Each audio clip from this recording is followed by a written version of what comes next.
Bonjour à toutes et à tous, ravie de vous rencontrer à nouveau pour la 6e édition du Micro ouvert. Donc, pour cette édition très, très spéciale puisque ça va être la dernière pour une petite suspension puisqu'on va rentrer sur quelques événements présentiels. Nous avons choisi un duo, donc ce ne sera pas une personne pour ce vendredi, mais ce sera bien deux. Je vais vous les présenter très rapidement. Donc, il s'agit de Simon Chignard, qui est chercheur spécialiste de la donnée et auteur notamment de Datanomics, qui a été publié en 2015, sur le sujet des nouveaux business models de la donnée. Nous avons à ses côtés Swazik Pénicaud, qui contribue très largement à l'ouverture du gouvernement aux talents et aux compétences à travers notamment le programme Entrepreneurs d'intérêt général. Elle est aussi très familière des sujets de collaboration entre société civile et recherche. Aujourd'hui, nous allons donc discuter d'un sujet qui fait toujours un peu peur, qui est un mot bien barbare, qui est donc les algorithmes. Je vais laisser Swazik et Simon vous expliquer davantage ce qu'on va faire au cours de ce webinaire. L'objectif, c'est qu'on soit sur quelque chose de très interactif, hyper didactique. Donc, comme d'habitude, coupez-nous, coupez-moi, et je relayerai bien les questions. Et Swazik et Simon sont rompus à l'exercice, donc n'hésiteront pas non plus à les piocher s'ils les voient. Bonjour à tous.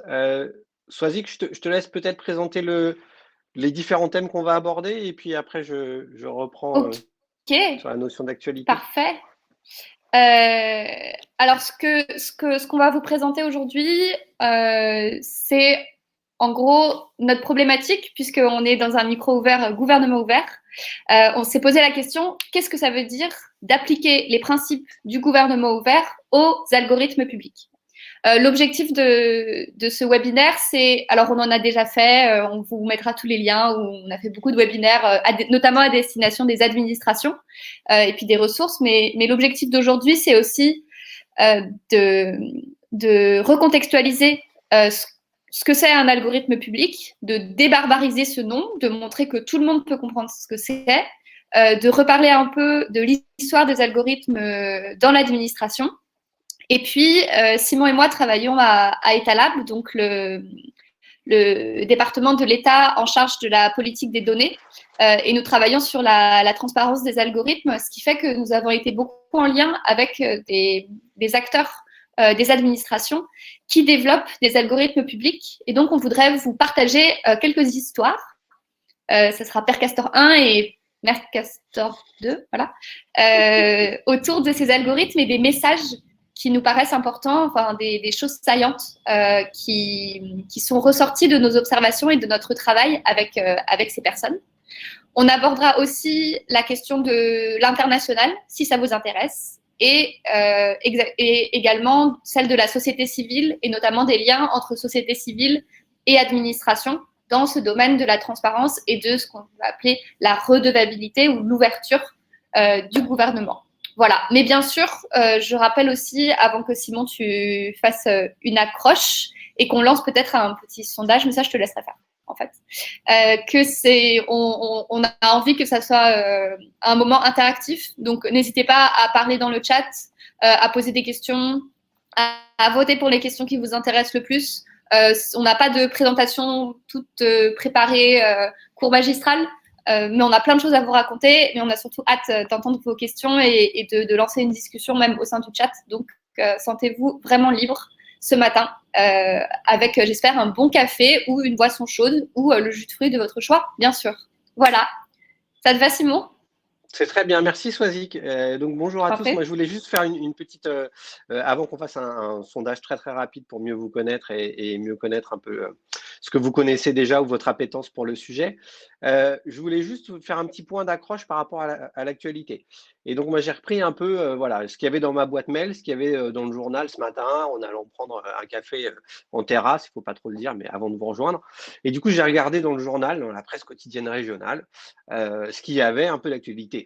Et ce qu'on constate, c'est que en fait, je pense quelque chose que vous pourrez partager, qui est l'idée que l'action publique, le service public, il fait de plus en plus appel à des algorithmes. Alors, qu'est-ce que j'ai trouvé dans le journal? Je trouvais d'abord une news qui disait que la Cour des comptes, je crois que c'était hier ou avant-hier, a rendu un rapport très critique sur le calcul des pensions de retraite, disant qu'il y avait beaucoup d'erreurs de calcul dans les pensions de retraite et que potentiellement les pensions non versées ou les erreurs de calcul représenteraient très vite plusieurs milliards d'euros. Donc là, on est peut-être dans un premier cas d'utilisation des algorithmes. Est-ce que c'est un problème de règles? Est-ce que c'est un problème de données? Plutôt ça, a priori, hein, dans le problème des calculs des pensions, mais c'est un premier exemple. Qu'est-ce que j'ai trouvé d'autre dans le journal? J'ai aussi trouvé un autre article qui disait qu'en Italie, plusieurs régions, la Lombardie, le Piémont et autres, utilisaient des algorithmes pour prioriser la stratégie vaccinale, c'est-à-dire pour déterminer, au-delà de l'âge, il y avait un certain nombre de critères à remplir. Et donc, pas plus tard qu'il y a quelques semaines, Mario Draghi, le nouveau président du Conseil italien, va au Sénat italien et dit qu'il n'était pas normal qu'il y ait des tels écarts dans les règles qui étaient appliquées, dans les algorithmes qui étaient utilisés dans une région et dans une autre. Donc on voit ça se passe en France, ça se passe en Italie, et puis ça se passe aussi à Bruxelles, parce que vous avez entendu peut-être récemment, la Commission européenne proposait, publier son draft, son brouillon pour une régulation de l'intelligence artificielle. Et même si nous, avec Swazik, on s'est concentré sur ce terme d'algorithme, et on pourra y revenir et aussi expliquer un peu les choses, on voit bien que dans cette régulation, dans l'idée notamment de dire qu'il y a des applications sans doute d'intelligence artificielle à plus haut risque qui mériteraient d'être encadrées, voire pour certaines d'entre elles même bannies, il y a aussi des thèmes qu'on a été amené à traiter, qui sont la question de la transparence, la question de l'explicabilité, la question de comment je conteste une décision qui peut être prise sur la base d'un algorithme. Donc voilà, tout ça pour vous dire qu'on pense vraiment que c'est aussi un sujet d'actualité, pas simplement en France, mais aussi en Europe, et qu'on est convaincu que, j'allais dire qu'on le veuille ou pas, que les algorithmes jouent un rôle croissant dans la délivrance, dans la mise en place, dans l'évolution du service public et de l'action publique. Swazik, est-ce que tu veux commencer là, un petit sondage? Oui, et je pense qu'il est même déjà... Non, il n'est pas encore publié. Marianne, est-ce qu'il est publié ou pas? Si. On a un sondage pour vous, donc pour celles et ceux qui ne connaissent pas Livestorm, vous pouvez, sur la droite de votre écran, vous avez un onglet chat, un onglet questions et un onglet sondage. Et on voulait commencer par un moment hautement interactif, puisqu'on va vous poser une question. Pour un peu jauger votre niveau de connaissance ou votre intérêt pour les raisons pour lesquelles vous êtes vous assistez à ce webinaire. Donc, vous pouvez y répondre dans l'onglet sondage. Je lis les questions. Les algorithmes publics, vous pouvez choisir plusieurs réponses. Il y a 4 réponses possibles. Je connais très bien la notion d'algorithme, mais pas leur utilisation dans la sphère publique. La deuxième option, c'est je connais les principes de la transparence publique, du gouvernement ouvert, de l'open data, mais pas vraiment ceux des algorithmes. La troisième, je connais les deux. Et la quatrième, algo quoi. Et bien sûr, si vous sentez que vous n'êtes pas dans les cases, vous pouvez toujours réagir dans le chat. On sera ravis. Voilà, donc on va vous laisser quelques minutes pour répondre à ce sondage. Ah, c'est bien, il y a plein de gens qui ont déjà répondu. C'est parfait, vous êtes très réactifs.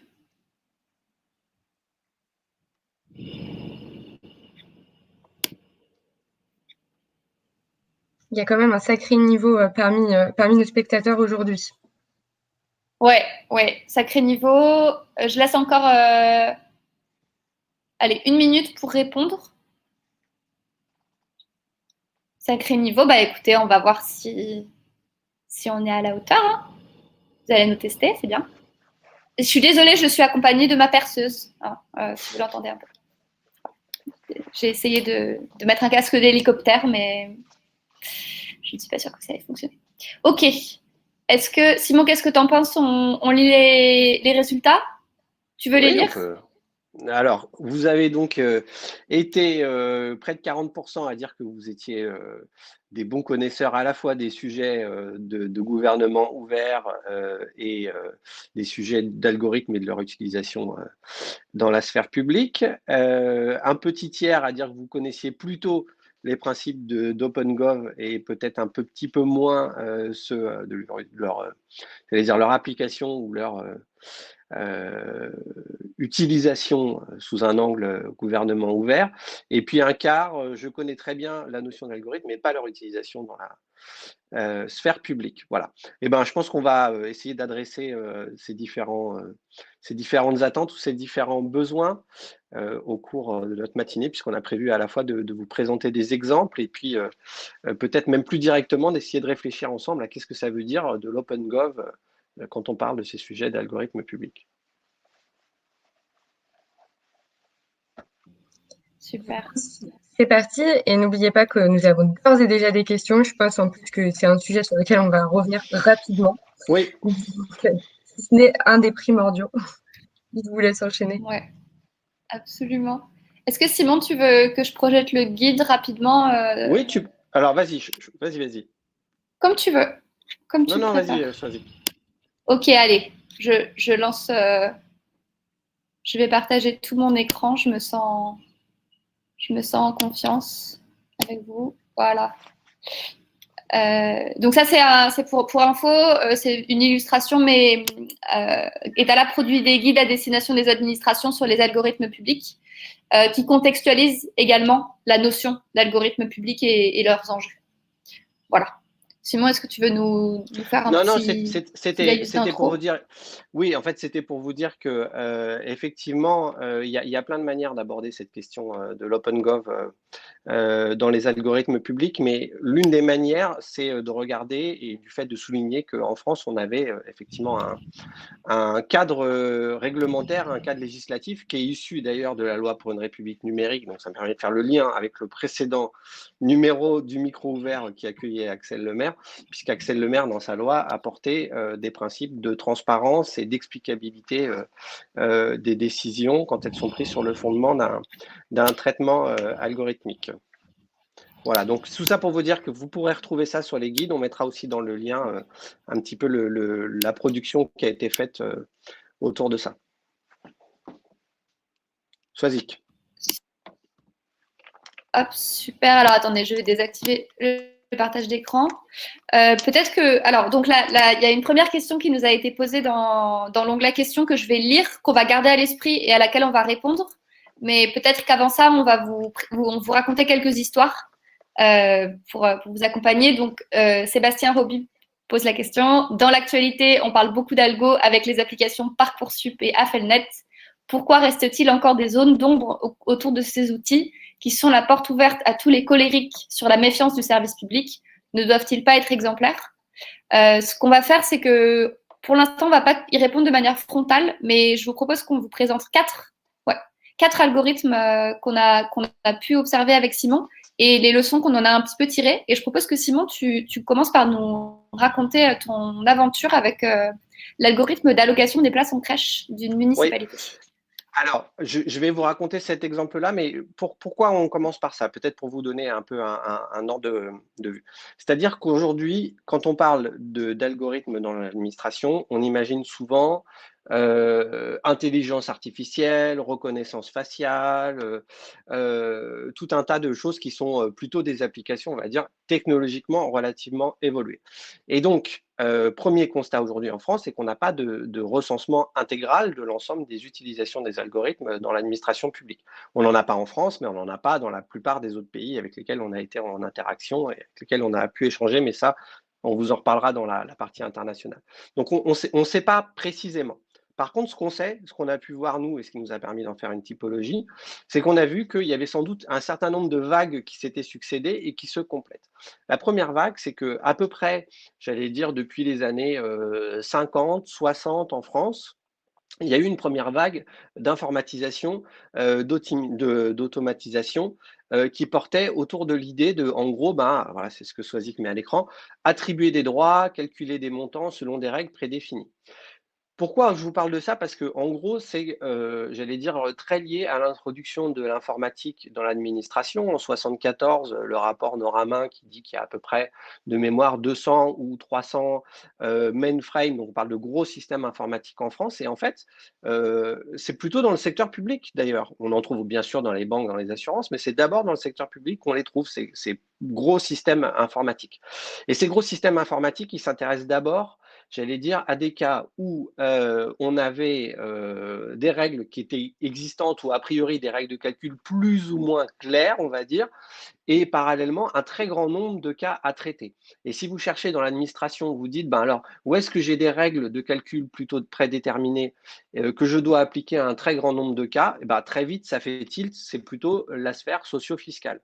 C'est plutôt cette sphère-là qui a commencé à s'équiper de systèmes de calcul. Et là, on est vraiment dans de l'algorithmique relativement simple. Ça ne veut pas dire que ça ne pose pas des difficultés et des points. Je vois d'ailleurs dans les participants Denis Mérigou, que je salue et je sais qu'il a fait un gros travail autour des algorithmes utilisés de ce type-là. Et donc, c'est pas pour dire qu'il n'y a pas de problème avec ces algorithmes-là. Il y en a déjà, il y a déjà des enjeux. Mais le fait est que techniquement, on n'est pas du tout dans ce qu'on pourrait imaginer de l'intelligence artificielle ou dans les choses très, très complexes. Bon. Ça, c'est la première vague, on va dire, qu'on pourrait commencer à dater. Je vous dis, voilà, années 50, 60, 70. Ce qui est très intéressant, c'est que ces systèmes, ils existent toujours. Alors, on espère qu'ils ont évolué, qu'on n'est pas resté encore avec d'autres systèmes trop historiques, mais ils continuent à exister. Ça, c'est la première vague. Et cette première vague, elle a été complétée par une deuxième vague. On a vu apparaître, alors ça, nous, on le date plutôt des années 80, 90, plutôt 90 que 80, mais une deuxième utilisation de traitement algorithmique pour faire de l'appariement. Donc de l'appariement, c'est quand je cherche à faire des paires entre alors attention, là j'ai mis bien des offres et des demandes avec tous les guillemets qu'il faut quand on parle au secteur public d'offres, de demandes, on est assez prudent. Bah, le premier exemple typique, c'est on a beaucoup d'algorithmes qui sont utilisés pour faire de la gestion de la mobilité. Mobilité des agents, donc vraiment des algorithmes plutôt de ressources humaines. Donc ça a été massivement déployé dans les administrations où il y a beaucoup d'agents, où il y a des contraintes de gestion des parcours et des carrières. Donc spontanément, vous pouvez penser à l'armée et l'éducation nationale, qui étaient les deux gros employeurs et sur lesquels il y a des règles qui existent, choses comme ça. Mais ça a été aussi des systèmes, par exemple, alors très célèbre Parcoursup, mais auparavant admission post-bac. Voilà, on a des systèmes qui cherchent à réaliser un appariement entre une offre et une demande. Et puis, troisième niveau, j'allais dire, ou troisième type de système algorithmique qu'on va utiliser, on va plutôt être dans des systèmes où on va chercher à prédire. Donc là, pas simplement appliquer, j'allais dire, des règles ou chercher à faire un mix entre je suis enseignant, je sais pas moi, en lycée, ma spécialité c'est l'histoire-géographie, je suis dans l'académie de Toulouse, je vais aller dans celle de Montpellier. Ça, c'est de l'appariement et combien il y a de places disponibles et tout. Là, on est plutôt dans de la prédiction. Donc là, prédire un risque de défaillance d'une entreprise, ça c'est l'exemple de la start-up signaux faibles, la start-up d'État signaux faibles, cibler les contrôles de lutte contre la fraude fiscale, qui est un gros usage aujourd'hui. Hein. Il y a fort à parier que votre prochain contrôle fiscal aura été préparé par un traitement algorithmique d'une manière ou d'une autre, même s'il ne vous est pas notifié par un ordinateur, et bien par un agent des services des impôts, mais il y aura sans doute, j'allais dire, un algorithme qui est intervenu. Voilà. Donc, on a beaucoup d'exemples comme ça, plutôt dans de la prédiction. Et puis, dernier point, aide à la décision des usagers. On vous présentera des exemples tout à l'heure un peu précis autour de ça. Pourquoi je prends un petit peu de temps sur ces différents usages? Parce que ils transforment l'action publique de manière assez différente. Après, je vous présenterai, avec Swazik, on vous présentera des exemples très, très concrets sur lesquels on a travaillé. Pourquoi je dis qu'il transforme l'action publique de manière un peu différente? Le premier usage, on est dans un usage d'automatisation. C'est-à-dire qu'en gros, quelque part, imaginons, on est dans un futur hypothétique qui n'arrivera sans doute pas, mais imaginons que demain, on décide, on passe une loi qui dit il est interdit de calculer l'impôt sur le revenu, le montant auquel vous serez redevable de l'impôt sur le revenu, par une machine. Et donc, il faut refaire tous les calculs à la main. D'accord? Il y a 110 000 agents des impôts en France. et ben on leur dit, maintenant, vous allez tous vous concentrer, alors comme ça ils feront moins de contrôle fiscal, donc peut-être que ça peut être intéressant aussi en tant qu'usager. On va se dire, ils se concentrent tous, ils refont tous les calculs à la main, d'accord? Globalement, ça prendrait plus de temps, mais ça reste faisable. Ce qui n'est pas tout à fait le cas des autres usages dont on parle. Par exemple, quand on dit de réaliser un appariement entre une offre et une demande, des candidats chaque année sur Parcoursup, il y en a entre 800 000 et 900 000. Réaliser un appariement entre 800 000 et 900 000 demandes et plusieurs millions de places disponibles, là, on n'est pas simplement dans un bénéfice d'automatisation. J'allais dire que même si je remettais des humains, ça devient très, très compliqué à faire. Donc là, on est vraiment dans autre chose. Et puis pour nous, et on essaiera de l'illustrer aussi avec des exemples, la vraie rupture, finalement, c'est celle qui est apportée par ces mécanismes ou ces technologies de machine learning, puisque jusqu'ici, j'allais dire globalement, on était dans un système assez classique de fonctionnement de l'action publique au sens où j'écris, il y a des règles qui existent. Donc les règles, ça s'appelle la loi, ça s'appelle des décrets, ça s'appelle des circulaires d'application. Parfois, quand tout n'est pas très clair, ça s'appelle de la doctrine fiscale. Hein, ça c'est bien documenté et ça existe. Tout ça, je vais pouvoir le coder. Et finalement, je vais dire, l'ordinateur, l'algorithme, il ne fait que prolonger l'existence des règles. Quand on passe dans du machine learning, on est dans quelque chose de très différent, puisque là, d'un seul coup, on peut commencer à imaginer que finalement, ce n'est pas des règles que j'applique, mais c'est des observations que je vais faire. Je vais prendre, par exemple, plein de cas de dossiers de gens qui ont fait l'objet d'un redressement fiscal, et je vais aller chercher, avec ces techniques d'apprentissage, peut-être des signaux qui indiqueraient que d'autres dossiers dans le futur pourraient être des signaux de fraude fiscale. Et ça, pourquoi je vous cite cet exemple-là? Parce que je pense que le changement de paradigme, il est totalement fondamental. Et c'est d'ailleurs pour ça qu'il y a beaucoup de littérature là-dessus. Et c'est d'ailleurs pour ça aussi, par exemple, que récemment, il y a un peu moins d'un an, je crois, le Conseil constitutionnel s'est prononcé sur ces questions pour dire que c'était pas possible en fait d'utiliser de manière totalement automatisée ces algorithmes un peu pour faire les choses. Voilà. Donc j'ai été un petit peu long, mais je voulais vous présenter un peu le panel. Au-delà de ça, avec Swazik, depuis maintenant 2 ans et demi, nous travaillons à peu près sur ces sujets-là. On a essayé de documenter au maximum le plus possible des exemples d'utilisation d'algorithmes. Alors, on va vous en présenter 4 en tout, 2 chacun. Alors, je commence moi pour un système qui est relativement simple et qui, à mon avis, illustre bien un peu les enjeux aussi qu'on peut avoir. Le système en question, c'est l'attribution des places en crèche. Alors, vous savez ou vous ne savez pas, ça dépend si vous avez déjà eu des enfants ou vous avez déjà été confronté à ce problème-là, que globalement, il y a en France plus de demandes de places en crèche que de places disponibles. C'est devenu ces dernières années le mode de garde plébiscité par les parents. Et globalement, c'est géré aussi, ces places en crèche, elles sont gérées au niveau de chaque municipalité. Il y a bien des règles nationales qui existent, mais après, chaque municipalité est en droit de définir sa propre politique de priorisation. D'ailleurs, c'est assez marrant, c'est-à-dire si vous allez d'un territoire à l'autre, il y a des territoires, alors pour vous donner un exemple, il y a des territoires où le fait que les 2 parents ne travaillent pas, de facto vous exclut de l'accès aux crèches municipales. D'accord? Il y a d'autres territoires où, au contraire, on va considérer que le fait que les 2 parents ne travaillent pas est un indicateur plutôt d'une situation sans doute de précarité. Et donc, c'est important que les enfants qui vivent dans une famille en situation de précarité puissent avoir accès à la crèche. Donc, finalement, on voit que chaque commune met dans ses critères une vision ou sa vision de ce qui devrait être, qui devrait avoir droit à la place en crèche. Voilà. Et donc, ce qu'on a eu l'occasion de faire, donc ça, c'est un travail que moi, j'avais mené avec Lou Sellard, qui est un doctorant à l'université de Warwick. Alors, il n'est plus doctorant, d'ailleurs, je crois qu'il est docteur de l'université de Warwick au Royaume-Uni.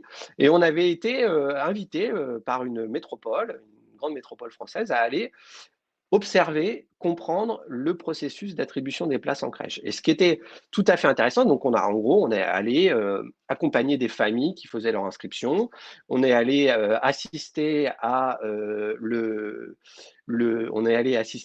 au comité qui prépare l'étude des dossiers, et puis au comité qui attribue la place en crèche. On a regardé les courriers qui étaient envoyés derrière, on a vraiment fait une observation participante, on va dire, quelque chose, une approche un peu plus dans l'ethno, on va dire, de l'algorithme, pour comprendre un peu comment ça fonctionnait. Et ce qui est très intéressant, c'est que cet algorithme-là en question, dans cette ville, en fait, c'est un tableur Excel. J'allais dire qu'on n'a pas besoin d'avoir un truc exceptionnellement high-tech. On n'est pas dans un algorithme à la Parcoursup avec des théories dites du mariage stable. Alors, il y a toute une littérature scientifique là-dessus. On est sur des trucs relativement simples. Et même avec des trucs relativement simples, ce qu'on a permis de montrer, c'est que le système ne fonctionnait pas nécessairement ou pas toujours de la manière dont ses concepteurs et les gens qui interagissaient avec lui pouvaient l'imaginer. Donc en fait, on a pris ce système-là, on a montré comment il fonctionnait, et puis après, dans une deuxième phase de notre enquête, on est retourné voir tous les acteurs. Donc on a fait, en tout, on a échangé avec à peu près 80 responsables de crèches dans cette métropole-là, pour leur dire comment imaginez-vous que le système fonctionne ? C'est quoi les priorités qui sont appliquées pour vous dans cette ville? Ils ont dit, on pense que d'abord, c'est les familles en situation de handicap, après on prend le revenu, après on prend tout un tas de critères. Et on leur a montré qu'en fait, le système ne fonctionnait pas comme ils l'imaginaient. Et ça, je pense que c'est aussi un truc, pour moi, il y a deux messages dans cet exemple d'ethnographie un petit peu des algorithmes utilisés en crèche. Le premier, c'est, on n'a pas besoin que ce soit très high-tech pour que déjà le système nous interroge, nous interpelle et pose des questions. Et le deuxième point, c'est aussi de se dire, mais en fait, dans la fonction publique, très souvent, enfin dans le secteur public, pardon, dans l'action publique, très souvent, on raisonne en disant, finalement, il y a des usagers, alors appelez-les citoyens, bénéficiaires, tout ce que vous voulez, il y a tous des débats sur la terminologie, et puis il y a des systèmes. Mais ça passe un petit peu vite sous le fait qu'il y a aussi des agents des administrations qui sont en face de ces systèmes, qui interagissent avec eux. Donc vous voyez, ça fait le lien aussi avec beaucoup de choses qui se disent ou qui s'étudient en ce moment sur, par exemple, comment les livreurs des Deliveroo interagissent avec l'algorithme, comment les chauffeurs d'Uber interagissent avec les algorithmes, choses comme ça. Là, c'est ce qu'on a vu. Comment finalement les agents qui attribuent des places en crèche, comment les directrices de crèche interagissent avec les règles qui existent. Voilà. Est-ce qu'il y a des contournements, pas des contournements ou autres. Voilà. J'ai été un petit peu long, mais c'était pour vous, juste pour vous montrer un petit peu, déjà vous donner un exemple d'action publique algorithmique. Ouais, merci Simon. Et ça me permettra d'enchaîner aussi avec le deuxième exemple que j'ai, qui est aussi très en lien avec les agents publics. Je vois que Marianne Billard, par l'intermédiaire du compte DITP Innovation, nous a posé plusieurs questions pour nous relancer, et je vais en profiter pour apporter quelques éléments de réponse dans la foulée. Donc la première, c'est: est-ce que les acteurs publics sollicitent, donc peut-être nous sollicitent souvent sur des sujets de ce type? Et la réponse préliminaire que je donnerais, c'est: je ne sais pas ce qu'on entend par souvent. Disons que notre manière de faire jusqu'ici, ça a été de travailler avec des personnes qui nous en font la demande. Ça, je pense que c'est important, et c'est aussi en lien avec la question qui a été posée par Sébastien Roby sur Parcoursup. Enfin, on fonctionne beaucoup à travers, je dirais pas la bonne volonté, mais la volonté des agents d'explorer ces systèmes. Parce que c'est un sujet qui reste quand même assez difficile à appréhender, et les ressources accordées à ces sujets dans les administrations sont souvent assez réduites. Et donc, on essaye de ne pas infliger de l'aide, mais de travailler au moins avec les personnes qui l'entendent comme quelque chose d'important.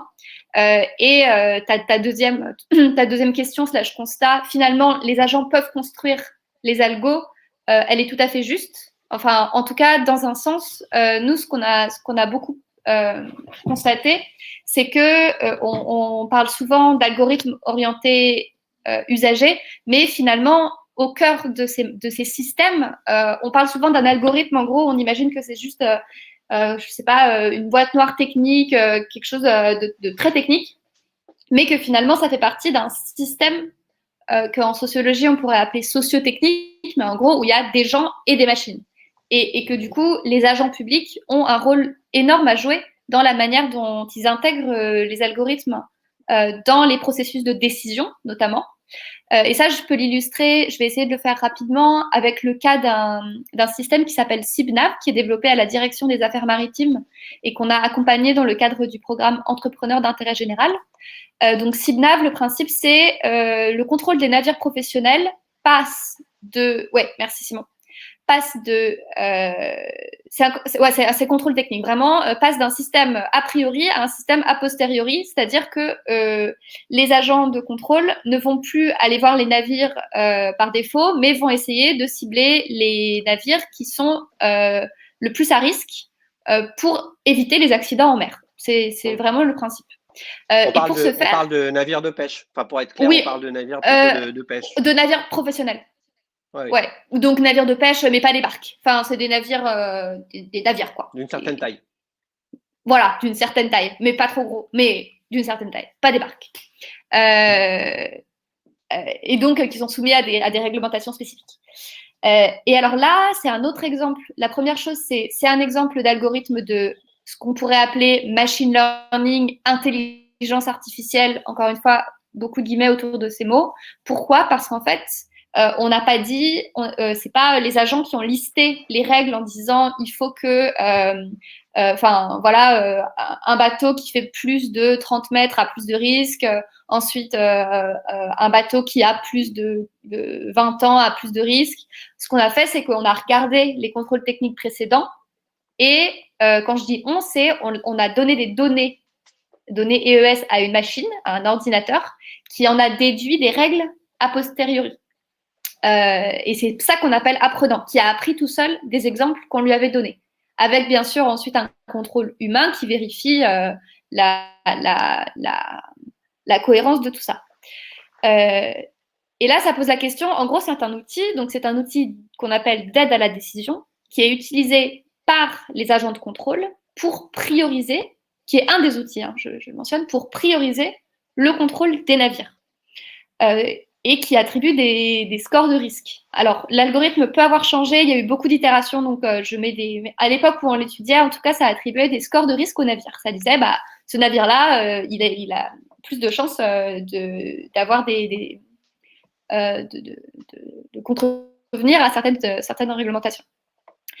Ce que le data scientist et le développeur de l'équipe ont fait, c'est essayer d'impliquer les agents dans le processus de compréhension de comment fonctionnait l'algorithme.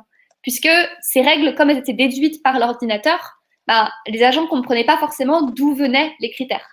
Et donc, il y a toute cette question de quand je me retrouve face à un écran, donc c'est des questions de design, mais c'est aussi des questions de data littératie, on pourrait dire, ou de littératie algorithmique.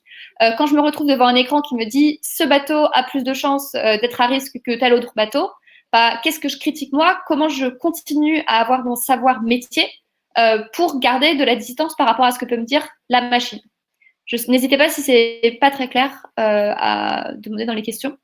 Mais du coup, ce sur quoi on s'est beaucoup concentré, c'est que avec Simon, on a remarqué que ce sujet de l'explicabilité et de la transparence auprès des agents publics eux-mêmes était assez peu exploré par rapport à la place qu'il prend dans le débat. Donc voilà, et ce qui est aussi intéressant, c'est qu'on constate parfois une sorte d'autocensure, parce que dès qu'on parle d'algorithme, ça fait trop peur. On pourrait utiliser un autre mot, et donc les agents métiers, les agents de contrôle pouvaient parfois dire « Ah mais non, mais c'est bon, on vous fait confiance, on n'y comprend rien », alors qu'en fait, c'était pas si compliqué que ça. Et je le dis pas de manière condescendante, je le dis vraiment, je pense que c'est des choses qu'ils étaient en capacité de comprendre, mais qu'ils n'avaient soit pas forcément le temps, soit pas forcément l'envie de comprendre. Donc, on est dans cette construction un peu complexe de qui joue quel rôle dans les algorithmes. Et encore là, on n'est qu'à l'intérieur de l'administration. Donc, ça pose beaucoup de questions. Oui, vas-y. Non, juste un petit commentaire sur CIBNAV. Moi, je trouve que c'est un sujet très intéressant parce que on voit bien que c'est en train de changer le métier des inspecteurs des affaires maritimes. Donc jusqu'ici, voilà, ils avaient des plannings de contrôle, ils avaient faire des contrôles et tout. Puis là, d'un coup, c'est une machine qui les aide à programmer un peu les inspections. Et ça, c'est un truc, je pense aussi, qui est, voilà, alors dans nos deux exemples, on parle d'usagers, mais on parle aussi voilà, d'agents de l'administration qui travaillent avec des algorithmes. Et dans les deux exemples, ce qu'on voit aussi, le point commun, je crois, c'était le besoin d'explication et de comprendre que le besoin d'explication, il n'est pas que pour ceux qui sont concernés par la décision. C'est-à-dire que finalement, là, les inspecteurs des affaires maritimes, ce qu'ils nous disaient, en tout cas, les témoignages qui nous sont rapportés, c'est à un moment donné de dire, bah, ouais, mais moi, je vais aller voir un patron marin-pêcheur pour lui dire que j'ai ciblé particulièrement son embarcation. J'ai besoin d'être sûr que le système fonctionne et j'ai besoin de comprendre, quoi. Je ne peux pas juste m'en remettre à au caractère validé de votre algorithme pour dire OK, c'est bon. Voilà. Et donc, on voit bien aussi que là, l'explicabilité, c'est pas juste. Et j'allais dire que voilà, cette transparence, quand on parle d'OpenGov, on parle parfois de transparence, de reddition de compte, de accountability. Elle se fait pas juste vis-à-vis de l'usager, elle se fait aussi parce que ça permet de construire, ou en tout cas d'alimenter un peu de confiance vis-à-vis de ceux qui interagissent avec ça. Et je trouvais que ça, c'était très, très clair dans Cibnab et c'était assez intéressant. Peut-être un troisième exemple, et puis après, j'ai vu qu'il y avait des questions tout à fait intéressantes qu'on pourra peut-être prendre les unes après les autres. Troisième exemple, la bonne boîte, que certains d'entre vous peut-être connaissent déjà. Alors, je vais essayer, alors à mon tour, de partager mon écran. Bam, bam, bam, voilà. Est-ce que vous voyez la bonne boîte? Oui. Il faut me le dire à l'oral. Oui, si tu on vois voit la Swazik, bonne parce boîte. que voilà. Ok. Oui, oui. Comme je le mets en plein écran, je ne vois plus que ça. Alors, le principe de la bonne boîte, c'est quoi? Alors, déjà, c'est un système qui est en production aujourd'hui du côté de Pôle emploi, mais c'est un système sur lequel les équipes d'Etalab, notamment il y a quelques années, je vois mon collègue Paul-Antoine Chevalier, que je salue aussi, avait travaillé sur les tout premiers algorithmes qui tournent autour de la bonne boîte. La bonne boîte, c'est hyper intéressant pour plein de raisons. Alors, qu'est-ce que c'est déjà? De quoi on parle? On parle d'un service qui permet d'adresser une problématique très particulière, qui est celle des candidatures spontanées. Et c'est un service qui a été développé à partir de besoins qui ont été remontés d'agents de Pôle emploi. Donc, chez Pôle emploi, vous savez, il y a toute une démarche autour de l'innovation ouverte. Et l'une des questions qui s'était posée était de dire, en tant qu'agent Pôle emploi, où est-ce qu'il y a des irritants chez vous? Qu'est-ce qui est irritant? Et l'un des irritants qui était remonté, c'était les candidatures spontanées. Typiquement, imaginez la scène, la situation, vous êtes demandeur d'emploi, vous avez un entretien, on fait le point avec vous, ok, très bien, alors vous avez cherché un emploi, oui, oui, je cherche, il y a telle et telle annonce, oui, oui, c'est bon, mais j'ai candidaté. Et puis normalement, à la fin, en tant qu'agent Pôle emploi, je dis au candidat, faut faire des candidatures spontanées. Et normalement, le candidat, s'il est un peu malin, il me répond, spontané, mais auprès de qui? Et finalement, il y avait assez peu d'outils permettant de déterminer ou d'aider les gens à cibler leur candidature spontanée. D'où l'idée de la bonne boîte, trouver les entreprises qui recrutent régulièrement, contactez-les. Donc le principe, pour faire très simple, je cherche un métier, donc ça ne se voit pas beaucoup à l'écran, mais je suis coiffeur, je cherche un métier à Rennes, je vais cliquer ici et il va me donner un certain nombre d'entreprises qui sont classées. Alors, c'est quoi le principe de la bonne boîte? C'est qu'il va me classer les entreprises et il va m'indiquer un potentiel d'embauche. Bah oui, parce que l'idée de la bonne boîte, c'est pas de vous indiquer des entreprises qui ont passé une annonce, c'est de vous indiquer des entreprises dont l'algorithme a calculé qu'elles allaient probablement embaucher sur ce métier-là, dans cette ville-là, sur ce métier que vous recherchez. Donc là, on voit bien qu'on est complètement, j'allais dire, moi, la bonne boîte, je le trouve intéressant à plusieurs titres. L'un des titres, c'est notamment que on renverse complètement la logique préexistante du côté de Pôle emploi. C'est-à-dire que Pôle emploi, traditionnellement, au-delà, alors vous savez, c'est fusion NPE et d'autres organismes, mais traditionnellement, on était plutôt dans gérer des annonces d'emploi d'un côté employeur, donc aller voir des employeurs, les démarcher, leur dire, tu veux recruter, passe une annonce sur Pôle emploi. Et puis de l'autre côté, d'avoir des demandeurs d'emploi qui allaient postuler à ces annonces qu'on allait accompagner. Là, on change vraiment le système, c'est-à-dire que là, on a un système qui affiche des noms d'entreprises, mais qui s'adresse à des demandeurs d'emploi. Et donc, on a fait pas mal de travail, nous, avec Pôle emploi et l'équipe de la bonne boîte pour plusieurs choses. Le premier sujet sur lequel on a travaillé avec eux, c'est pour comprendre le potentiel d'embauche. Donc là, vous voyez, par exemple, que le potentiel d'embauche, on dit 4,3. Donc, il y a une échelle de 5 étoiles et puis on a 4,3. Alors, comment on a procédé? Et on voulait comprendre un petit peu qu'est-ce que c'était que ce 4,3. Alors, il s'avère qu'on a procédé de plusieurs manières. La première manière, c'est que Pôle emploi, ou en tout cas la bonne boîte, fait partie des rares administrations dans le domaine public à avoir plusieurs codes sources ouverts. Et notamment là, vous irez trouver, donc si vous cliquez tout en bas, ce que je viens de faire, on va pouvoir trouver un certain nombre de fichiers sources, on va dire, qui expliquent un peu les trucs. Et donc, notamment, on va avoir, alors je navigue rapidement parce que je sais où c'est. Hein. Si vous le faites chez vous, peut-être que vous allez mettre un peu plus de temps à retrouver exactement où c'est. Mais on va retrouver des choses comme ça. Et donc, le premier point, ce qu'on a fait, nous, c'est qu'on a travaillé de l'extérieur en essayant de recomprendre un peu le code. Ce qui est intéressant dans le code, c'est qu'en fait, il est plutôt bien documenté. Et ça va peut-être répondre à l'une des questions aussi qui a été évoquée. Il est plutôt bien documenté. Et par exemple, là, ce qu'on peut voir, ce qui est rigolo, c'est que, en fait, vous vous souvenez que tout à l'heure, je vous ai dit, il y a 4,3 sur 5 étoiles. Et là, dans le commentaire du code, on me dit nombre d'étoiles minimum de 5, nombre d'étoiles maximum 5. Alors, si vous reprenez par rapport à ce qu'on a vu tout à l'heure, ça veut dire qu'en gros, de facto, je n'afficherai aucune entreprise dont le potentiel d'embauche calculé est inférieur à 2,5. Bon, et ça, j'allais dire, je vais revenir sur le premier point, et c'est le partage d'écran, voilà. Ça, par exemple, c'est un point d'intérêt, c'est-à-dire de se dire, mais pourquoi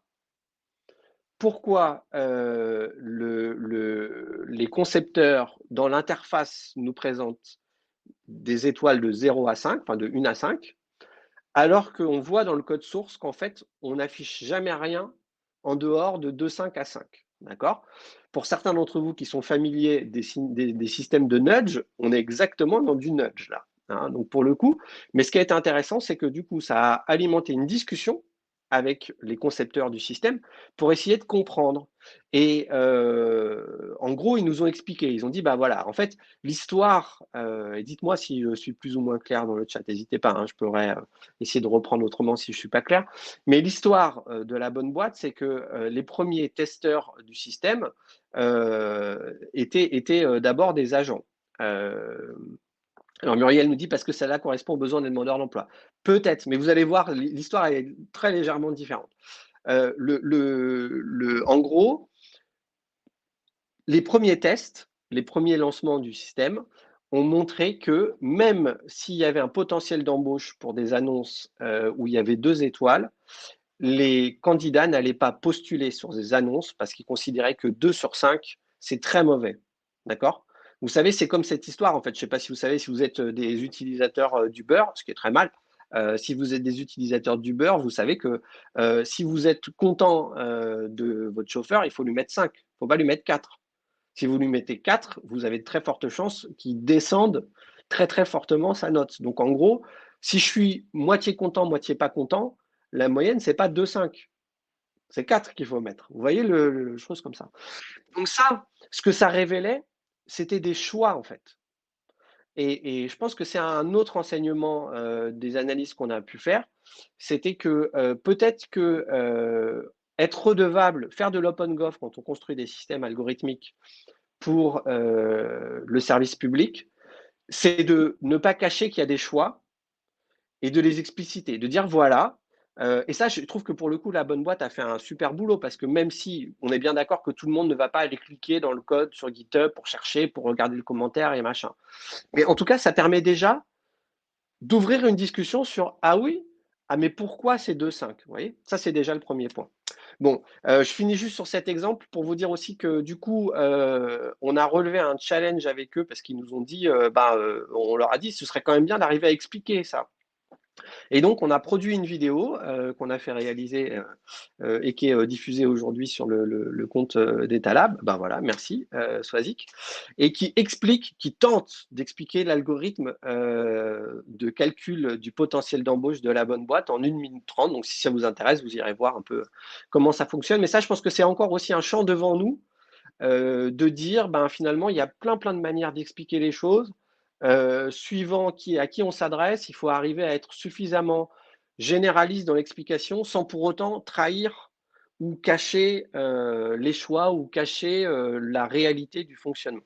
Donc, vous voyez, ça, c'est plein de petits exemples de choses qu'on a essayé de faire et de montrer. Swazik. Alors, moi, je vois le temps qui passe et il y a plein de questions intéressantes. Du coup, Eh ben, prenons les questions. j'ai envie de tricher. Ouais, je voulais mentionner un exemple, mais en fait, je vais vous envoyer des liens si vous voulez les lire. C'est l'algorithme du score cœur, puisque en France, les greffes de cœur sont attribuées par algorithme. Et donc, je vous ai envoyé le guide de l'agence de biomédecine qui explicite les choix. Et je vous envoie aussi le lien. Alors, je suis désolée, il faut avoir accès à Kern, mais c'est une revue scientifique. Enfin, là, c'est publié dans la revue Réseau d'un chercheur qui s'appelle Clément Hénin, qui a fait toute une ethnographie de l'utilisation de cet algorithme, notamment par les médecins, et de pourquoi c'est intéressant d'utiliser un algorithme plutôt que des humains dans des choix qui relèvent de questions de vie ou de mort. Je m'en arrête là parce que je pense que les questions sont déjà super intéressantes. Je les ai triées par... Vas-y, Simon. Tu veux les trier comment? Je ne sais pas. Moi, je les avais triés par vote, mais on peut les trier autrement. Okay. Si vas-y, tu choisis. Vas-y, choisis ta première. Super, merci. Moi, je vais prendre la question de Denis et celle de Sébastien. Je vais essayer de la traiter un peu dans les deux. On a le droit? Allez, je clique là-dessus. Très bonne question. Donc, je la relis. Comment sait-on que la loi et les divers textes réglementaires donnent toutes les informations pour coder l'algorithme de manière non ambiguë? Y a-t-il des interprétations prises de manière opaque par les agents développeurs? Ça, c'était la question de Denis. Et la question de Sébastien, alors je vais cliquer, j'ai terminé de répondre parce que sinon je ne peux pas la montrer. Dans l'actualité, on parle beaucoup d'algo avec les applications Parcoursup et Afternet. Pourquoi reste-t-il encore des zones d'ombre autour de ces outils qui sont la porte ouverte à tous les colériques sur la méfiance du service public? Ne doivent-ils pas être exemplaires? Alors pourquoi je voudrais traiter les deux questions ensemble? Parce que en fait, l'une des raisons pour lesquelles Etalab s'est intéressé à cette question des algorithmes publics, c'est parce que sous la présidence précédente, Thierry Mandon étant ministre, secrétaire d'État, je crois d'ailleurs, à l'enseignement supérieur et à la recherche, il avait mandaté Etalab pour étudier la question de la transparence, l'ouverture du système admission post-bac. Donc, qui était l'ancêtre, le prédécesseur de Parcoursup. Et il s'avère que, donc du coup, j'allais dire, on a eu une expérience de première main sur ce sujet-là.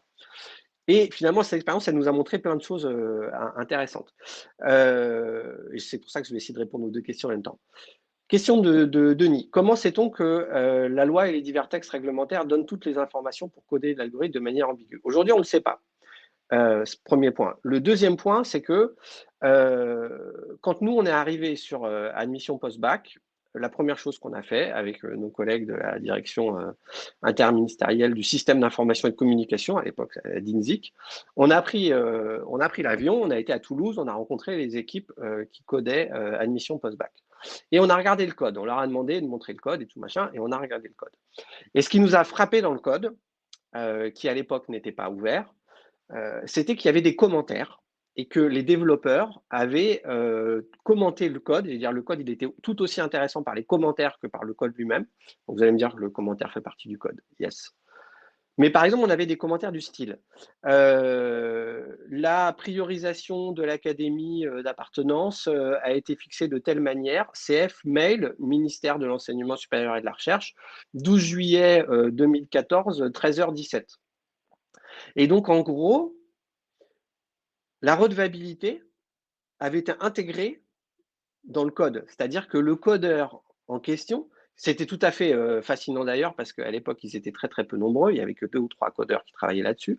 La plupart d'entre eux d'ailleurs tenaient à rester anonymes, sur leur profil LinkedIn, racontaient plein de choses, sauf qu'ils travaillaient sur admission post-bac, vous voyez, il y avait quand même pas mal d'enjeux. Mais ils avaient quand même bien conscience, quand ils codaient quelque chose, d'être en train, quelque part, j'allais dire pas d'écrire la loi, mais de faire quelque chose qui n'était pas défini dans la loi et qui était plutôt de l'ordre de la doctrine. Et donc, il y avait ça. Et ce qui était intéressant aussi, c'est que le jour où Admission Post-Bac s'est mis à être un petit peu plus transparent et à publier du code, on s'est par exemple rendu compte que, en fait, Admission Post-Bac, le code source d'Admission Post-Bac, n'appliquait pas l'entièreté de la loi qui existait. Il appliquait des critères, il y en a d'autres qui ne l'appliquaient pas. Mais d'ailleurs que ça ne datait pas du système codé sur Admission Post-Bac, ça datait de bien avant. Bien avant, quand il n'y avait que des dossiers papier, il y avait déjà des trucs qui ne correspondaient pas à la loi et qu'on appliquait comme ça et tout. Et donc le fait de l'avoir rendu transparent le système, ça avait permis en gros, de montrer que ouais, mais c'était pas bon, quoi. Enfin, que les règles n'étaient pas appliquées et qu'il y avait un enjeu quand même assez fort autour de ça. Et puis peut-être dernier point pour traiter un peu aussi la question de Denis Mérigou, c'est que ce qui nous a frappé aussi en travaillant sur cet exemple-là, je crois, c'est de voir à quel point, mais ce serait intéressant d'en discuter parce que peut-être que dans les participants, il y a des expériences différentes, c'est de voir à quel point le travail du législateur et le travail du codeur sont, comment dire, le législateur, lui, souvent dans un texte de loi, et a fortiori après, quand l'administration écrit un décret ou autre, il va chercher à garder des zones de flou, de facto, d'accord? Et pourquoi on valorise le flou? Donc, c'est-à-dire que, par exemple, on va dire, voilà, il y a telle règle, telle règle, telle règle, et puis à un moment donné, vous allez vite vous rendre compte dans des cas particuliers que, en fait, on ne sait pas si d'appliquer la règle dans l'ordre ABC ou dans l'ordre CAB, ça ne va pas donner le même résultat. Parfois, le législateur en a parfaitement conscience. Parfois, l'administration en a parfaitement conscience qu'il y a un certain flou. Mais le flou est perçu de la part, j'allais dire, du côté un peu juridique et administratif, comme de l'huile dans les rouages. C'est-à-dire que c'est flou, donc ça permet notamment l'exercice de quelque chose qui existe en droit administratif depuis très longtemps, en pratique administrative aussi, qui s'appelle le pouvoir discrétionnaire. Le pouvoir discrétionnaire, ce n'est pas le pouvoir de t'accorder ou pas une aide en fonction de ta bonne gueule ou de ta mauvaise gueule. C'est la capacité que l'administration a, à sa discrétion, à un moment donné, de traiter un dossier différemment qu'en appliquant de manière automatique les règles. Et donc, c'est ce qu'on avait vu, en fait. Il y a plein de textes, et d'ailleurs, quand vous interrogez des gens qui font de la légistique, et vous leur dites, est-ce qu'il faudrait que les textes soient beaucoup, beaucoup plus précis? Eh bien, la réponse, elle n'est pas si évidente, en fait. Il y a pas mal de gens qui disent peut-être pas, en fait. Peut-être qu'il ne faut pas. Alors, pour plein de raisons, le Conseil d'État, notamment, dit il faudrait qu'on ait des textes beaucoup plus génériques, beaucoup moins, qui rentrent beaucoup moins dans les trucs très, très, très, très précis, pour laisser plus de place, voilà, à la jurisprudence, la construction de la jurisprudence ou la construction de trucs. À l'inverse, le codeur, lui, une fois qu'il va être face au texte, il va vite se rendre compte que le flou qui, pour les uns, était de l'huile dans les rouages, ce qui permet au système de fonctionner, pour lui, le flou, c'est le grain de sable dans le rouage. Le même objet, le même fait qu'on n'ait pas défini de manière précise, c'est recherché d'un côté, ou on va dire, si ce n'est recherché, c'est toléré et on sait que ça marche comme ça dans la machine administrative. Mais du côté du développeur, du codeur, lui, c'est un système qui fait que ça ne fonctionnera pas. Et donc la question, et je sais qu'un certain nombre d'entre vous travaillent là-dessus, c'est comment on fait matcher les deux, quoi. Comment on fait matcher les deux? Est-ce qu'on écrit de plus en plus la loi comme des programmes informatiques? Est-ce qu'on trouve, et je sais qu'il y a des travaux là-dessus, des langages intermédiaires qui permettent de valider la loi pour s'assurer qu'elle soit bien codable? Est-ce qu'il faudrait demain… voilà. Il y a plein de trucs possibles. Nous, je ne crois pas qu'on ait une position très ferme ou très arrêtée ou très définitive là-dessus. Par contre, ce qui est sûr, c'est qu'on voit bien que sans être la panacée, plus le code sera ouvert, plus ce sera transparent, plus les choix seront expliqués, plus on sera en mesure d'aller effectivement un peu en discuter. Donc ça, j'étais un petit peu long, mais c'était la réponse peut-être sur le point. Le deuxième point, on parle beaucoup d'algo avec les applications Parcoursup et AFLnet. Alors, la question des zones d'ombre, ça c'est aussi, je crois, une expérience sur laquelle on a appris, parfois de manière un peu dure. finalement, souvenez-vous, le talon d'Achille d'admission post-bac, je ne sais pas si ça vous rappelle quelque chose, mais c'était le tirage au sort. C'était l'idée que, en gros, vous pouviez avoir dans la même classe 2 candidats qui demandaient une filière sous tension. Je ne sais pas, ça pouvait être par exemple les filières STAPS, filière sportive, ou des filières médecine, préparation PACES. J'ai 2 candidats qui demandent la même filière. Ils ont tous les 2 exactement le même dossier. Et en fait, comme c'est des filières en tension, il va y avoir un tirage au sort. D'accord ? Ça, c'était le talon d'Achille. Aujourd'hui, dans Parcoursup, il n'y a plus ce talon d'Achille là.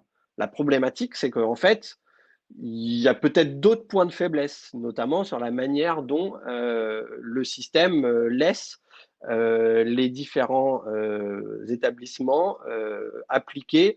Alors, il y a tout un débat sur est-ce qu'on appelle ça des algorithmes locaux, est-ce qu'on appelle ça des outils d'aide à la décision, mais on voit bien que voilà, peut-être qu'on a gagné. Il y a du code source qui est publié de Parcoursup en ligne. Sur le système central, il y a beaucoup de choses. Ce qui reste encore, à mon avis, très très largement encore devant nous, c'est une vraie transparence de la part des établissements d'enseignement supérieur et de la recherche sur la manière dont ils utilisent le système et dont eux-mêmes allaient classifier les dossiers des candidats. Donc, ça dépend. Vous pourrez voir les choses avec le verre à moitié vide et à moitié plein. Je pense que la réalité est un petit peu entre les deux. Je ne sais pas, Swazik, si tu veux rajouter quelque chose sur ces premiers éléments de réponse. J'ai rajouté des éléments dans le chat sur Parcoursup pour les personnes que ça peut intéresser. Et je pense qu'il y a plein de réactions dans le chat. Donc là, il est 10h27, mais Marianne, tu nous dis qu'on va peut-être aller jusqu'à 10h35. Oui, je vous propose de prendre une dernière question et on fait une rapide conclusion. Super.